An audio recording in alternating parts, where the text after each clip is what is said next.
man-made mess in the wake of Isaac. Who made it and the plan to clean it up? A slithering discovery at the home of a man arrested for bringing a tactical rifle to a food stamp application center. And a hazmat headache for police after they say they bust a meth lab in the middle of the French Quarter. Good evening, everyone. I'm Kurt Spring. An Algiers family calls it a hate crime. The NOPD says it's investigating. And at the center of it all, Jefferson parish deputies and their tasers. WGN News anchor Sheldon Fox has the latest on the story he broke last night. NOPD detectives tonight are reviewing fresh statements about this incident. This has been a fiasco from the very beginning.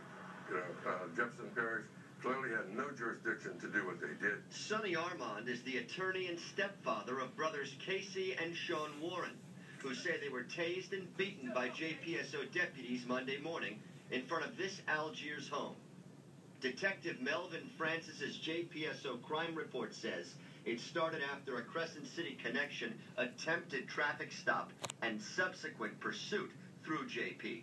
They've apparently fabricated the fact that it took place in Jefferson Parish. Armand and his stepsons say Detective Francis lied in his report about driving through JP and arriving at the home after JPSO deputies showed up. The Warrens say this picture is Francis's unmarked car parked on Hudson Place with JPSO cruisers driving up in the background. The report also states the vehicle pursuit was suspended by JPSO's night watch supervisor.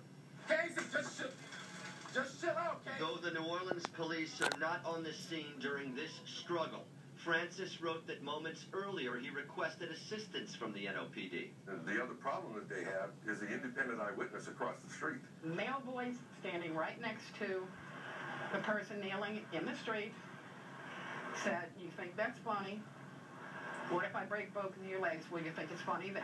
It's what this anonymous neighbor says she heard after waking up to find a fracas on her front lawn. Her statements were taken today by NOPD detectives, whom she says indicated they were only notified about this mess after a 911 call was made from the neighborhood. And calls tonight are into the FBI to see whether there is any involvement on their end, and that anonymous woman we talked to said she heard those statements being made by somebody outside, not to her. It's important to note that. The matter is being examined externally. According to the JPSO, the family alleges Sean Warren was beaten and tased. When it was discovered he was taking video of the deputies, Casey Warren was charged with reckless driving and flight from a cop. Plainclothes Detective Melvin Francis of JPSO. Sheldon Fox, WGN News. Kurt. All right, keep us posted. Thank you, Sheldon. The Coast Guard says